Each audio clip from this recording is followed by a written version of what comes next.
오늘도 참 잘 오셨습니다. 주께서 이 성전을 향하는 모든 눈길들 하나도 놓치지 않고 바라보실 것이며 그 눈동자에 하나님의 형상을 아로새겨 주실 것이라고 믿습니다. 저는 요즘 이 환란이 다시 회복될 수 있을 것이라는 기사들이 점점 사라져가는 것들을 보게 됩니다. 많은 과학자들이 이제는 이거 안고 가야 된다라고들 이야기하지요. 근데 참 재밌게도 교회에서는 계속 기도하기를 코로나가 회복될 것이라고 기도합니다. 그러면서 또 교회에서 이야기하는 메시지들도 흥미롭게도 조금씩 이제 교회가 다시 평안해질 수 있는 시기가 올 것이다 라고 전망하시는 분들도 있습니다.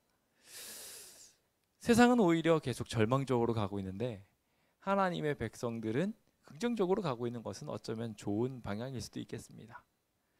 그런데 제가 오늘 말씀을 준비하면서는 그 긍정적인 방향들이 혹 잘못된 욕심으로 가게 될 때 큰 문제에 봉착할 수 있겠다라는 생각을 또한 갖게 해주는 메시지를 담고 있었습니다. 요나에 대한 이야기였는데요. 오늘 요나에 대한 이야기를 살펴보면서 이 시대와 접목해 볼 때 주님께서 어떠한 자비의 기별들을 담고 있으며 동시에 우리는 어떠한 경성의 마음을 가져야 하는가 함께 말씀을 보면서 은혜를 나눠보려고 합니다. 오늘 요나 1장 아주 짧은 장으로 구성되어 있는데요. 총 4장으로 구성되어 있는 내용 중에 1장의 내용을 오늘 함께 좀 살펴보겠습니다. 베드로서 3장 9절에 있는 말씀을 먼저 좀 읽어볼까요? 읽어보겠습니다. 시작. 주의 약속은 어떤 이들이 더디다고 생각하는 것 같이 더딘 것이 아니라 오직 주께서는 너희를 대하여 오래 참으사 아무도 멸망하지 아니하고 다 회개하기에 이르기를 원하시느니라. 아멘. 주님께서 왜 재림 안 하신다고 이 성경절은 말해주고 있나요? 재림을 안 하신, 이미 다 모든 것들이 이루어진 것 같은데 왜 주님께서는 안 오실까? 어렸을 때부터 예수님 오신다고 이야기를 들었는데 이제는 더 이상 기독교에서도 예수님의 재림을 더 이상 환대하고 있지만은 않습니다. 그런 상황 속에 왜 예수님은 이렇게 자꾸 안 오신다고요? 맞아요. 여기 말하고 있는 것처럼 주님께서 우리를 참으시기 때문에 그런 것이라고 기록하고 있습니다. 당장 오늘 지금 이 시간 예수님이 재림하신다면 어쩌시겠습니까? 당장 우리는 구원받을지 모르겠습니다만 내 사랑하는 딸, 아들은 어디에 있나요? 내 어머니와 형제들은 어디 있나요? 내 친구들은, 내 회사 동료들은 어떻게 됐나요? 곰곰이 생각해 보니 나 하나로 끝이 아니거든요. 그리고 이런 성경절들도 떠오르네요. 형제한테 경고하지 않았을 때 나한테까지 영향이 미친다는 이야기들. 피값을 나한테 찾으신다고 하시는데 그럼 나 못 구원받는 거 아니야? 생각하니 갑자기 하나님이 미워지고요. 예수님 재림하시면 안 될 것 같은 생각이 듭니다. 사단이 주는 생각입니다. 하나님께서는 우리를 정반대의 방향으로 사랑하십니다. 사단이 너를 구원하지 않을 거야. 너희 가족들도 구원하지 못해. 라고 말하고 있을 때 주님께서는 내가 너를 사랑한다 라고 말씀하시고 지금 아직 준비가 덜 됐다면 조금 더 기다려줄게 라고 하시는 분이 우리 하나님이십니다. 주님께서는 계속해서 그렇게 기다려주십니다. 우리는 이 기다려주심을 종종 오인하여서 예수님이 안 오실 것 마냥 살아갑니다. 제가 얼마 전에 호주에 있는 친척을 통해 가지고 안부 인사를 받았습니다. 안부 인사를 받는데 거기 코로나 때문에 난리라는데 괜찮냐고 연락이 온 겁니다. 그런데 정작 저희는 2,000명이 넘겨가고 있는 이러한 시황 속에 걱정하는 마음도 있지만 아니란 마음도 있는 것이 분명하다는 생각이 들었어요. 한국 사람들은 이런 거에 익숙한가 보다 라는 메시지가 제 마음속에 확 와닿은 게 한국 전쟁이 곧 또 터질지도 모르는 이 위험한 세대에 살고 있으면서 전쟁의 위험 전혀 안 무서워하고 코로나 위험 전혀 안 무서워하고 참 담도 큰 백성이다. 우리의 신앙도 어쩌면 이렇게 근심 없이 살아가고 있지 않나라는 생각도 듭니다. 주님께서 이 코로나 시대를 우리한테 왜 주셨을까요? 우리는 너무나 명확하게 그 이유를 알고 있습니다. 우리로 준비하게 하기 위해서입니다. 재림을 앞당길 수 있는 기회이자 기폭제로 쓰기 위하여 주님께서는 이 기회를 우리한테 허락하셨어요. 근데 우리는 생계가 힘들어요. 소한결일 샀으니 그거 시험해 봐야 되겠어요. 결혼해야 되니까 뭐 해야 되니까 등등등 하면서 예수님의 잔치자리로 가기보단 이 생애에 허덕이면서 근심과 걱정으로 살 때가 참 많다라는 것을 보게 됩니다. 고린도후서에 보면 참 재밌습니다. 남이 근심하고 있는데 바울 자신은 기뻐하고 있다고 말합니다. 왜 그런가? 7장 9절에 있는 말씀을 보시면요. 내가 지금 기뻐함은 너희로 근심하게 한 까닭이다 라고 기록합니다. 너희가 근심하기 시작했기 때문에 내가 기뻐한다라고 말하고 있어요. 왜냐하면 도리어 너희가 근심함으로 회개함에 이른 까닭이다. 우리가 영적인 고민과 걱정은 할 필요가 있습니다. 하나님께서 다 해결해 주실 거라고 생각하고서 방임해 버릴 때 오히려 우리의 신앙은 더 심각한 문제로 드러나게 될 수 있습니다. 오늘 주인공인 요나가 바로 그래요. 도리어 하나님의 뜻대로 근심하게 된 것은 우리가 아무 해도 받지 않게 되는데 도움이 되기 때문에 바울은 도리어 상대방을 근심시킨 것이 내가 기쁨이 된다라고 말하고 있는 것을 보게 됩니다. 저도 우리 성도님들이 부디 영적인 근심을 어느 정도는 갖게 되기를 예수님의 이름으로 축원드립니다. 마지막 때가 정말 가까우고 있습니다. 심판의 기별을 외쳐야 될 사람이 도리어 심판과 관계없이 살아가고 있지는 않습니까?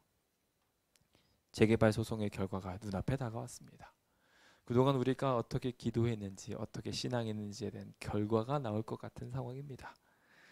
이 상황 속에 우리 안에 평안함이 있습니까? 근심함이 있습니까? 오늘 우리 안에 평안이 자리 잡았으면 좋겠는데요. 동시에 적절한 이 시험에 대한 승리에 대한 기대들, 마치 시험을 볼 때 너무 긴장해도 안 되겠지만 적절한 긴장감이 그에게 도움이 되는 것처럼 오늘 우리의 상황도 이와 같이 주님이 주신 기회에 대하여 적절히 반응할 수 있는 주의 백성 되었으면 좋겠습니다. 오늘 우리는 요나서를 함께 살펴보게 되는데요. 계속 시련과 역경의 시기를 살아가고 있는 하나님의 백성 이야기를 다루고 있습니다. 그런데 말입니다. 이 시대는 여로보암 2세 시대에 있었던 이야기입니다. 여로보암이 누굽니까? 여로보암은 우리가 잘 아는 것처럼 여로보암 1세는 이 국가를 연 사람입니다.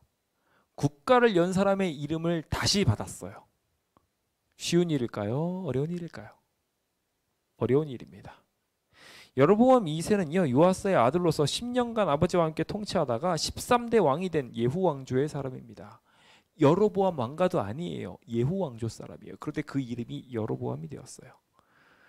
최고의 황금기를 가지고 왔던 군사, 정치, 경제, 문화 모든 부분에 있어서 최고의 황금기를 가져왔던 사람이 바로 여로보암 2세입니다. 그때 선지자로 활동했던 사람이 누구냐면요, 요나입니다. 요나는 언제 했다고요? 마치 지금과 같이 황금기를 누리고 있었을 때의 선지자가 요나였다는 거예요.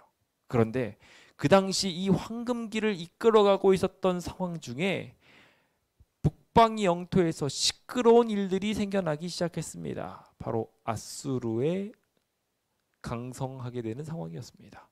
아수르 왕국이 점점점 강해지고 있고 그 강해지고 있는 영향력이 이제는 아시아의 교두보인 가장 중요한 핵심지인 이 이스라엘을 넘보고 있었기 때문에 가장 강력한 왕조였지만 위기를 느낄 수밖에 없었습니다. 마치 지금 우리가 살아가고 있는 이 시대도 아주 번성하고 좋은 것처럼 보이지만 결과적으로 코로나라는 것이 우리를 흔들어 버리니까 흔들흔들 거리는 것처럼 말입니다. 비슷하게 요나 시대도 이와 같은 상황을 겪고 있었다는 것입니다. 그런데 요나는 어떠한 예언을 했는 줄 아십니까? 요나의 예언, 여기에 등장하지 않는 요나의 예언은 열왕기하 14장 25절에 등장합니다. 열왕기하 14장 25절은 북왕국 이스라엘의 회복이 이루어지게 될 것이라는 예언이었어요. 이 예언이 틀린 예언은 아닙니다. 장차 회복되겠지만 그들이 원하는 방향으로 회복되는 것이 아니라 남방 유다로 흡수되게 될 것이라는 예언이 이 예언의 골자입니다만, 그는 기대하고 그가 생각하고 이해하기로는 이 예언을 하면서 어떻게 예언을 했냐면, 지금 아수르가 이 북방 이스라엘을 힘겹게 하는 것처럼 보이지만 괜찮을 거라는 거예요. 그냥 하나님께서 이 북방 이스라엘도 사랑하시기 때문에 회복시키실 거라고 예언하고 끝났던 것입니다. 하나님께서 이 교회 사랑하실까요? 네, 사랑하십니다. 그럼 이 교회를 회복시키실까요? 네, 회복시키실 것입니다. 그런데 말입니다. 우리의 기대대로 회복될까요? 저는 여기에는 퀘션 마크를 찍습니다. 우리의 기대 다를 수 있어요. 분명히 하나님께서는 이 교회를 지키시고 회복시키시고 그것을 통하여 하나님의 영광을 드러내시겠지만, 우리가 생각하는 방향과 다르게 이 땅의 성전이 아닌 저 하늘의 성전을 회복시키실 수도 있어요. 기억하셔야 합니다. 이 시련과 역경이 우리에 주고 있는 사인과 회복에 대한 메시지를, 어쩌면 하나님께서 회복시키시려고 하는 것은 이 땅의 성전이 아니라, 이 땅에 있는 후패에 있는 우리 몸의 건강이 아니라 영원한 것에 대한 것이기 때문에 우리의 기대와 굉장히 큰 차이가 있을 수 있습니다. 요나가 바로 그러했습니다. 요나가 기대하기로는 이 북방 이스라엘이 아수르를 이기고 오히려 더 강력한 나라가 될 것이라고 기대했습니다. 왜냐하면 그 당시에 있었던 여로보암 2세는 정말 탁월한 정치가였거든요. 그런데 그가 탁월한 정치가인 만큼 주변의 신들과도 아주 밀접한 관계를 맺고 있었습니다. 그가 여로보암 2세였어요. 하나님께 있어서는 빵점짜리 왕이었던 것입니다. 이 시대가 그러한 것처럼 어쩌면 우리도 그러한 것처럼 주님께서는 이러한 시대에 아주 흥미로운 메시지를 주십니다. 구약시대 전체에 흐르고 있는 메시지가 대부분 유대를 그리고 이스라엘을 회복시키고 구원하시는 이야기에 초점을 맞추고 있는데, 여기 요나서는요, 요나는 이스라엘이 회복될 것이다 라고 외치길 원하는데 요나서의 메시지는 뭐예요? 굉장히 흥미롭게도 자기의 왕국 괴롭히는 아수르가 승리하게 될 것이다라는, 아수르가 회개하게 될 것이다라는 그 메시지가 요나서의 이야기의 핵심입니다. 흥미롭죠? 오늘 우리의 삶에 주님께서는 우리가 원하지 않는 메시지를 주실 수도 있습니다. 요나도 그 메시지를 받았고요. 그 시대가 그 메시지를 받았습니다. 저는 왜 이런 메시지가 주어졌는지에 대하여 함께 생각해 보려고 합니다. 먼저 첫 번째로 기억해야 될 것 중에 하나는 이 요나서가 구약의 복음서라는 것입니다. 이 요나서는 하나님이 우리를 얼마나 참으시는지를 보여주시면서 그 단례로 그 당시에 가장 악이 만연했던 니느웨가 하나님의 은혜에 포함되어 있었다는 것을 기록하고 있습니다. 우리가 아무리 죄를 저질렀어도 주님께서는 여전히 희망을 가지고 계시다는 것입니다. 요나 또한 마찬가지였습니다. 북방 이스라엘이 다시 살아날 것이라는 기대를 가지고 잘못된 착각 속에서 살아가고 있었던 요나의 삶이었지만, 그러다 보니 니느웨에 가서 복음 전하라고 하니 불가능하다고 생각해서 도망가 버리는 자기 입맛대로 하는 신앙 생활, 그 연약한 사람이었지만 주님께서는 그 사람도 사랑하셨고 그 사람 하나 구원해 보시겠다고 물고기를 준비하시고 풍랑을 준비하시고 메시지 전할 곳까지 준비하시는 분이 우리 하나님이시라는 것을 우리는 다시 한번 배우게 되는 책이 바로 이 구약의 복음서 요나입니다. 오늘 주님이 우리를 사랑하신다는 것을 다시 한번 느끼게 되었으면 좋겠습니다. 첫 번째 우리가 배워야 될 중요한 것은 주님이 우리를 사랑하신다는 것입니다. 근데 두 번째 우리가 기억해야 될 것이 있습니다. 기억해야 될 또 한 가지는 북방 이스라엘도 그 속에 속해 있는 요나도 또한 아수르도 마지막이었다는 거예요. 돌이킬 수 있는 마지막 기회였다는 거예요. 아수르에게 커다란 사랑이 부어지면서 요나가 가가지고 그 고래 속에서 나온 사람으로서 희끗희끗한 상태로 막 복음을 전하고 돌아다녔던 것이 그들에게 큰 이상이 되어서 다시 한번 회개할 수 있는 마지막 기회가 되었던 것처럼 북방 이스라엘에게 있어서도 이 회복의 기회는 마지막 기회였어요. 잘 먹고 잘 살 수 있는 모든 상황들을 여로보암 2세를 통하여 제공하시면서 주님께로 돌아올 수 있도록 마지막 기회를 주셨어요. 그러면서 앞에 보이는 아수르라는 위기를 통하여 돌아와야 한다. 이대로 안 돌아오면 너희는 멸망할 수밖에 없어 라고 말하는 메시지가 바로 이 요나서에 있는 중요한 메시지인 것입니다. 우리는 이 시대와 너무 비슷한 시대에 살아가고 있습니다. 맞아요. 우리도 지금 부족한 것 없이 잘 살아가고 있고요.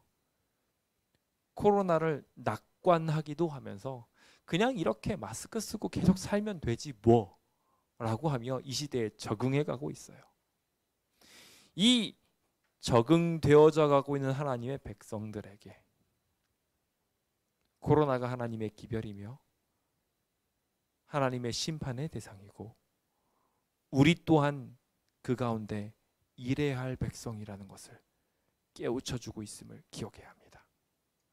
오늘 그것을 통하여 하나님께서 우리를 위하여 예비하신 것을 발견하고 우리에게 큰 물고기를 보내사 하나님의 사명 이루게 하시려고 하신다는 것, 그것을 꼭 오늘 메시지를 통하여 배우게 되시길 예수님의 이름으로 축원드립니다. 저는 이제 요나에 대한 이야기를 살펴보며 오늘 1장에 있는 이야기를 보게 될 텐데요. 특별히 주님께서는 이 요나서 1장에 있는 이야기를 통하여 니느웨를 심판하시기 전에 아직 남아있는 자들, 희망이 있는 사람들, 메시지를 주면 돌이킬 사람들이 있었음에 대하여 바로 이 선지자 왕 265페이지부터 있는 이야기들이 기록하고 있음을 발견하게 됩니다. 니느웨는 오랫동안 악의 소굴이었지만 시민 전체가 악에 빠진 것은 아니었다라고 말하고 있습니다.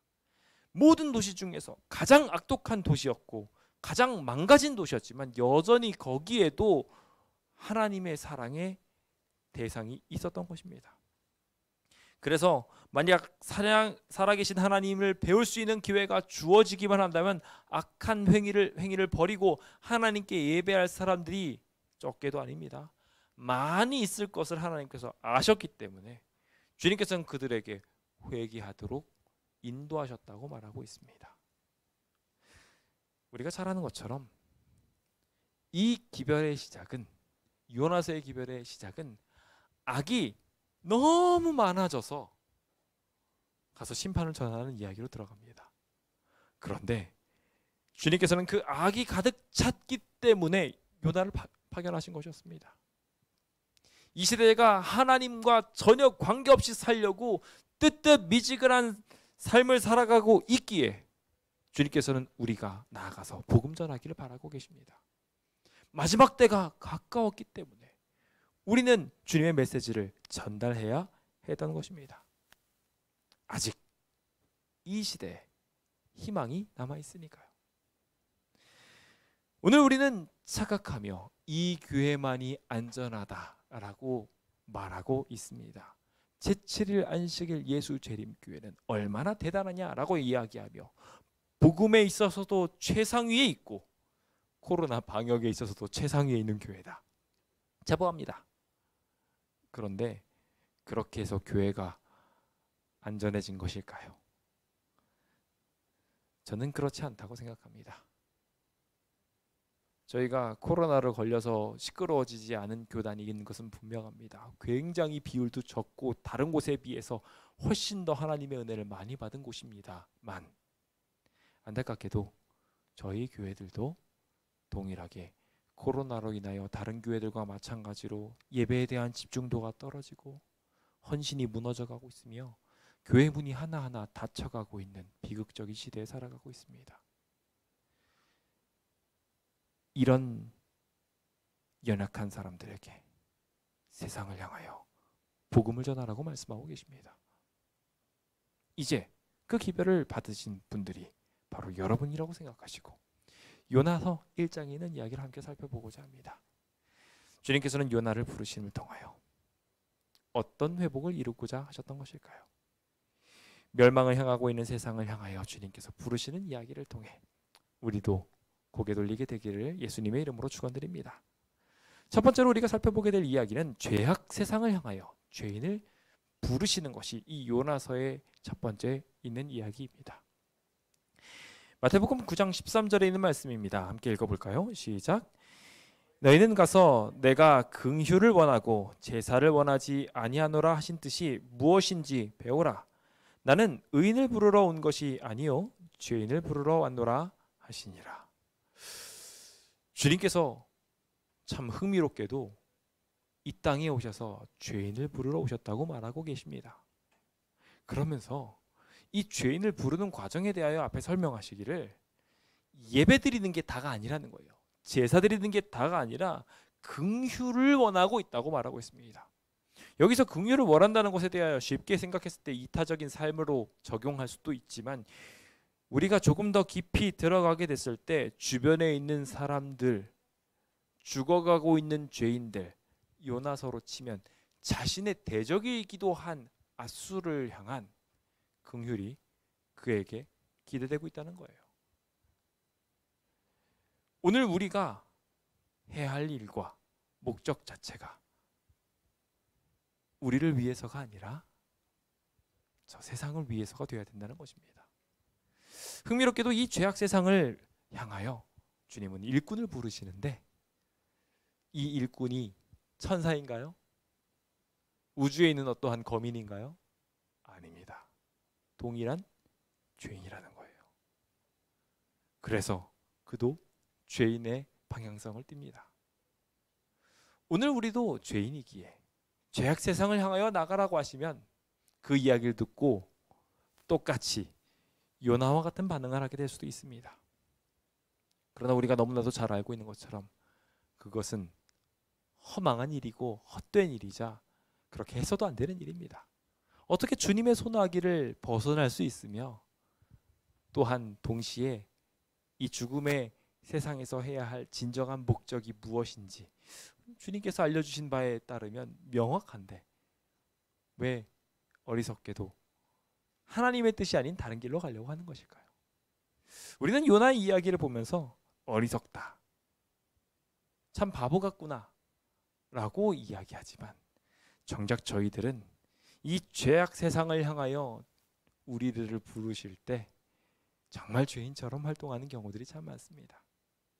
주님께서는 이 첫 번째 주님의 사랑의 방법을 통하여 둘 다 구원하십니다. 저는 그게 참 멋있는 것 같아요. 주님께서는 잘못된 이해를 가지고 있는 요나를 이 죄악 세상을 향하여 나가서 일하게 하시는 것을 통하여 요나에게도 깨달음을, 죄악 세상에게도 깨달음을 주십니다. 이것이 주님의 사랑이 아니고 무엇이겠습니까? 오늘 그 사랑 안으로 여러분들 모두 초대되게 되기를 예수님의 이름으로 축원드립니다.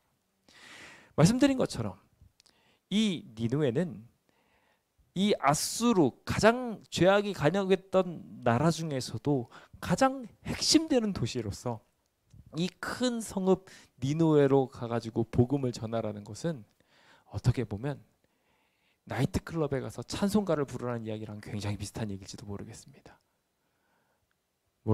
거기서 찬송가를 불러도 안 들릴 테니까 괜찮겠다 생각하시는 분들 계실지 모르겠는데요.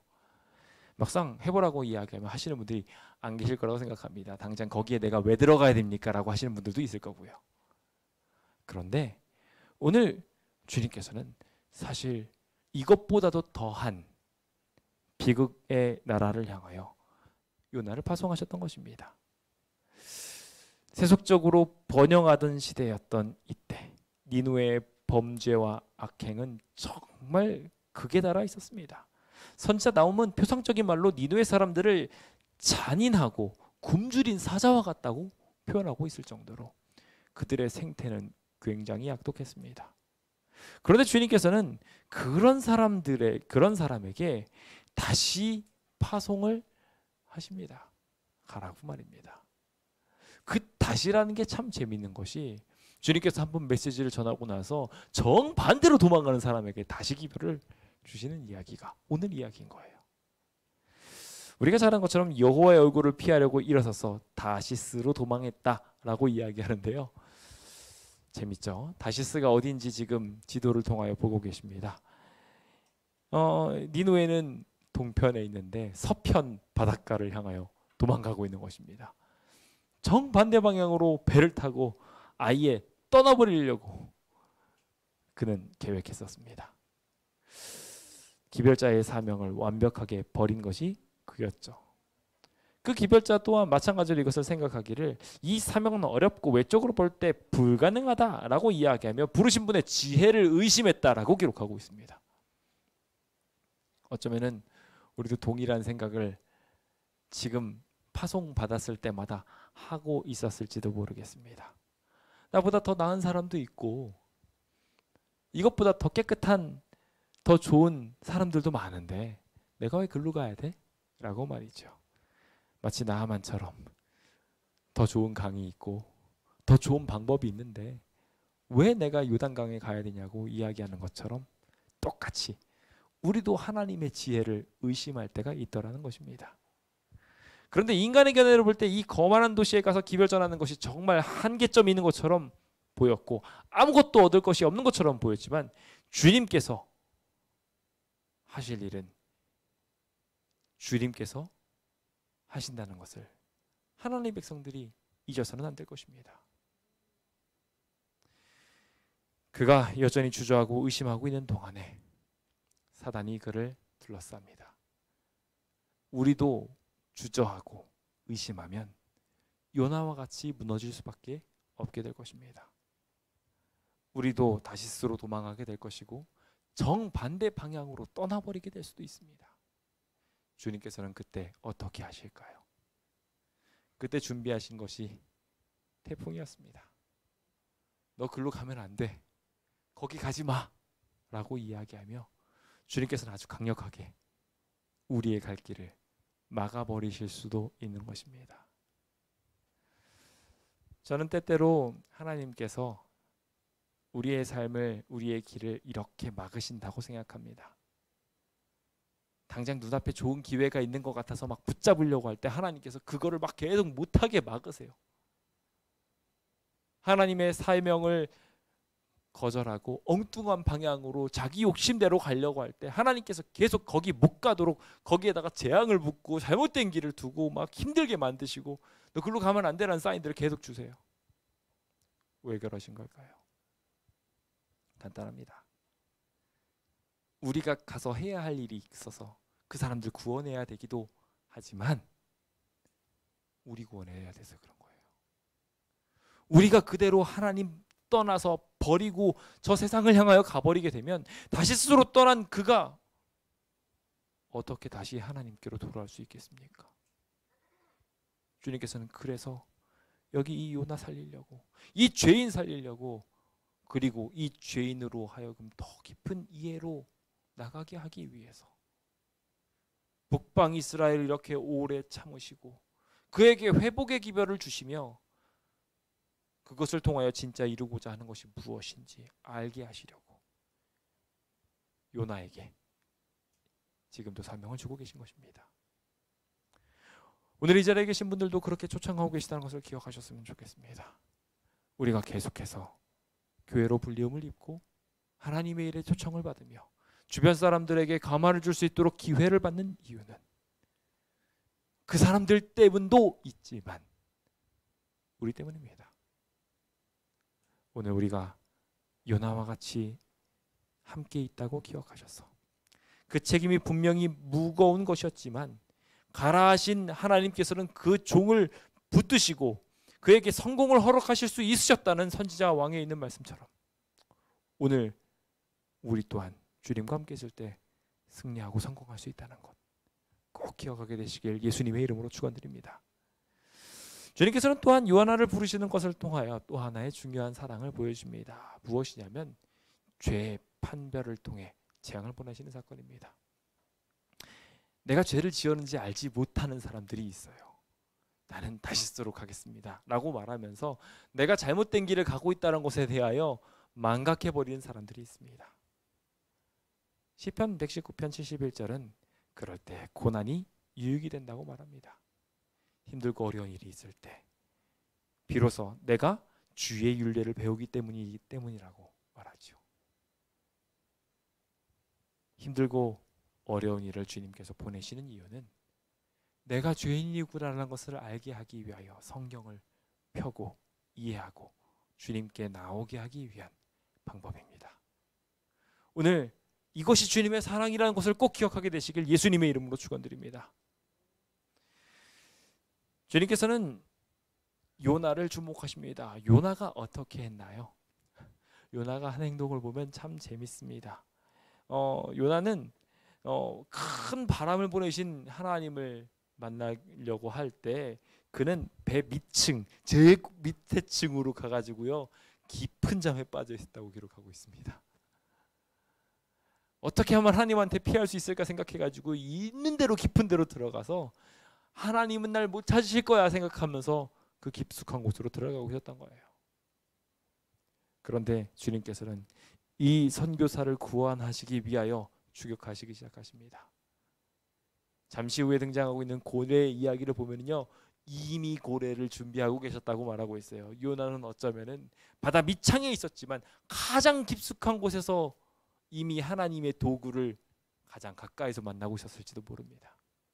주님의 큰 고래가 그 밑창을 돌아다니면서 요나가 떨어지기를 그 사명을 받고 기다리고 있었던 것이죠. 하지만 안타깝게도 요나의 상황 자체는 잊어버리고 있는 상황이었습니다. 하나님도 잊어버리고 깊은 잠에 빠져서 완전히 하나님과 관계없는 삶을 살아가고 있었습니다. 이 모습이 어찌나 우리와 비슷한지요. 현재 정말 멸망을 향하여 가까이 가고 있다고 많은 사람들이 입을 모아 말하고 있을 때 교인들은 오히려 교회가 핍박을 받고 있으니 이럴 때는 좀 잠시 교회를 피해가는 것도 지혜로운 길이다 라고 말을 하면서 그렇게들 예배드리기를 피하고 이제는 온라인으로 더 쉽게 예배드리게 되는 건데 그렇죠? 그런데 그거마저 안 하게 되는 경우들이 참 많습니다. 줌에 들어와 계신 분들의 숫자가 날이 갈수록 줄어가고 유튜브에서 예배를 드리고 있는 분들의 인원수가 얼마 되지 않는 것을 보면서 매번 하나님께서는 어떻게 느끼실까요? 저도 마음이 이렇게 졸여지는데 하나님께서는 그렇게 깊은 잠에 빠지고 있는 사람들을 잊지 않으셨습니다. 나 괜찮은 줄 알고 지금 괜찮게 살아가고 있는 줄 알고 뱀창에서 졸며 자고 있는 사람들한테 풍랑을 보내시면서 깨우시고 물고기를 보내셔서 그 다음 사역지로 이송할 준비를 하고 계셨던 분이 우리 주님이셨던 것입니다. 여기 주님의 사랑이 있습니다. 주님께서는 풍랑을 통하여 잠들어 있었던 요나를 깨우고 계셨던 것입니다. 다른 모든 사람들이 정신없이 잠에서 다 깨어나서 움직이고 있을 때도 여전히 하나님의 백성은 졸며 자고 있었지만 주님께서는 그를 깨우기 위하여 배를 계속 흔드셨습니다. 그리고 그것은 세상 사람들을 통하여 전달되어졌습니다. 자는 자여 어찌함이냐 일어나서 내 하나님께 구하라. 아멘이십니까? 아멘. 진짜로요. 요즘에는 주변 사람들이 교회 다닌다고 하면 기도 좀 해달라고 합니다. 정말 힘든 시대거든요. 우리가 졸며 자고 있을 때 세상 사람들이 이 흔들리는 세상을 보고 왜 자고 있냐고 깨워서 기도해달라고 부탁하고 있다는 것을 기억하시기 바랍니다. 선원들 자신들도 각자가 믿고 있는 이 교회 신들한테 탄원하며 기도했다고 말합니다. 세상 사람도 그들이 믿고 있었던 이 세상 신들을, 과학의 신들과 각종 잘못된 신들에게 빌며 이것들이 떠나가기를 바라지만 다른 것처럼 쉽게 지나갈 줄 알았는데 안 지나가는 것을 보고 이상한데? 라고 퀘션 마크를 시작했습니다. 메르스도 지나갔고 모두 지나가고 다 지나간 것 같은데 이건 안 지나가고 있거든요.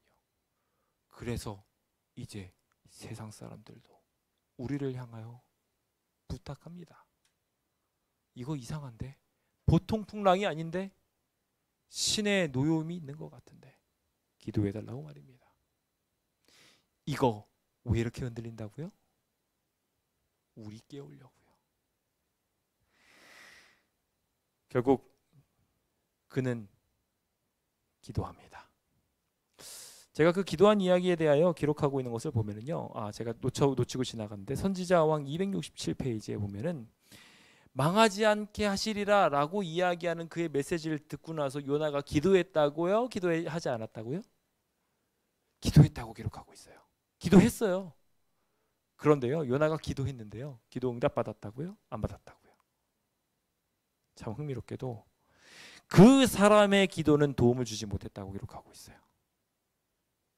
요나가 기도했는데 풍랑이 안 멈췄다는 거예요.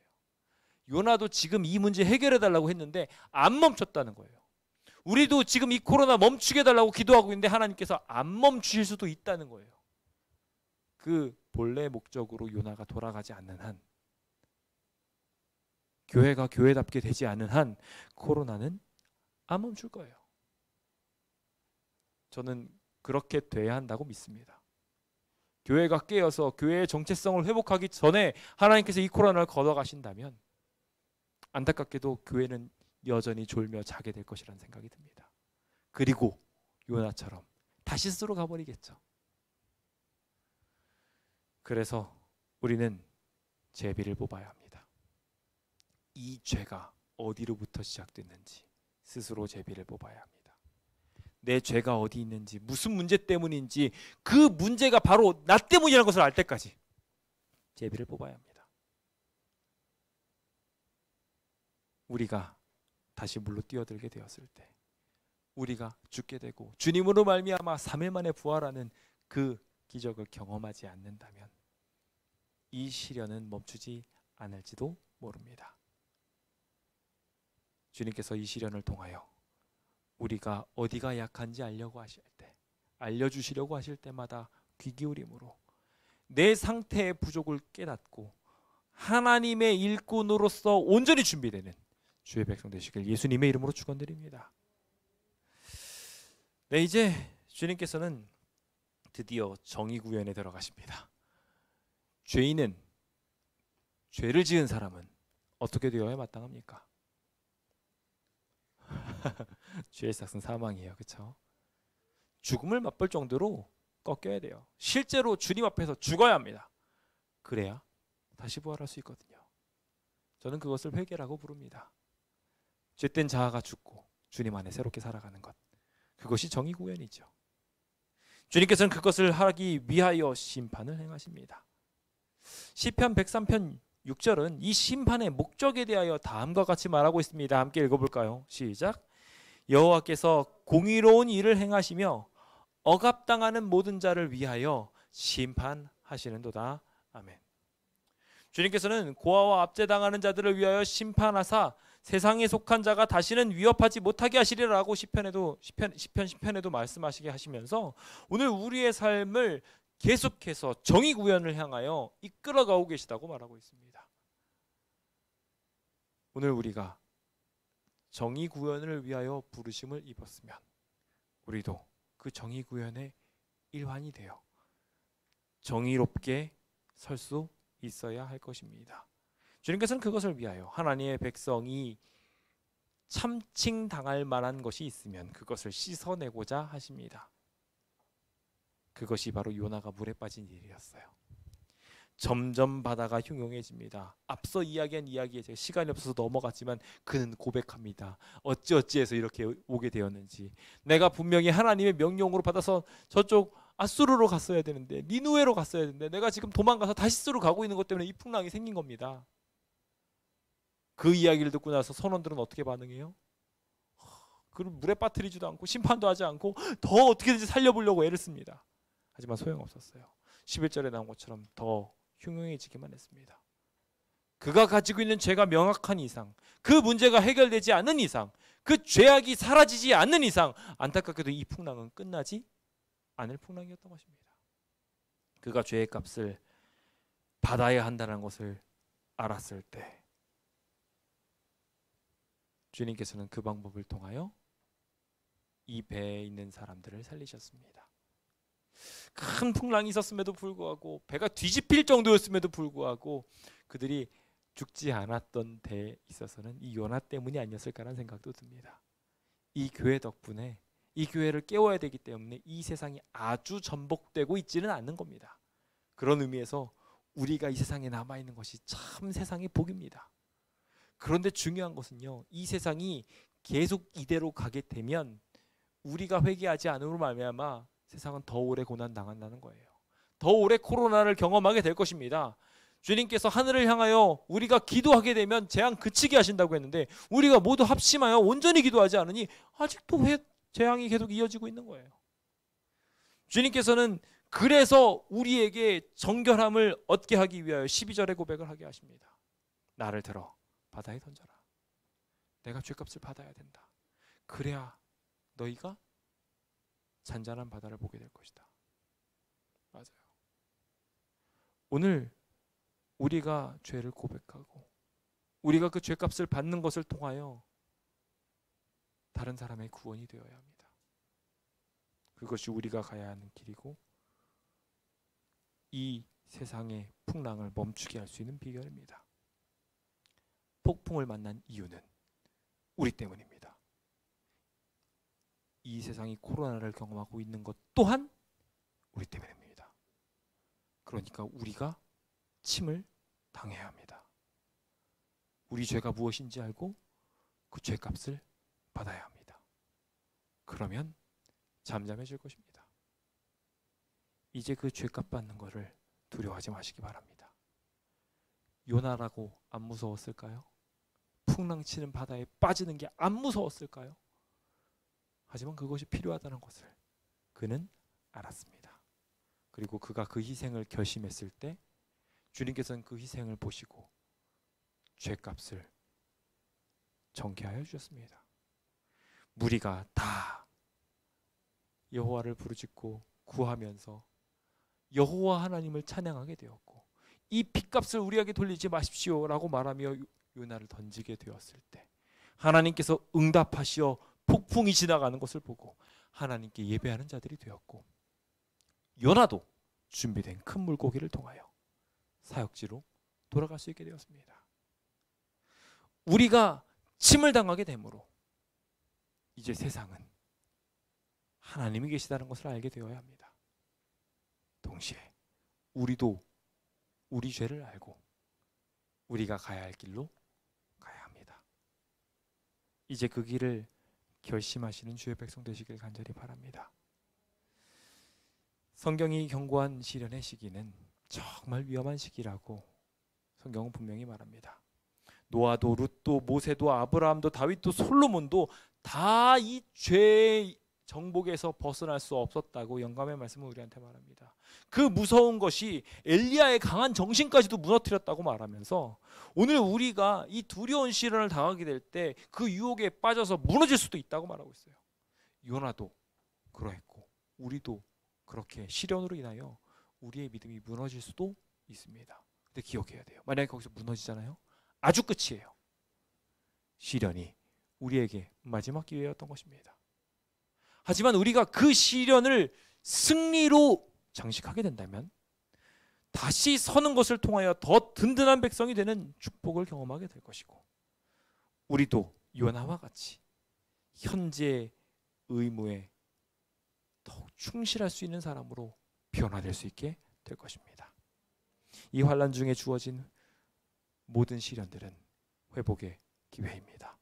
그 기회에 온전하게 주님을 배우고 주님의 자비와 공의의 섭리를 배운 채 그 울타리 안으로 들어가시는 주님의 백성 되시길 간절히 바라면서 오늘 모든 말씀을 마치도록 하겠습니다.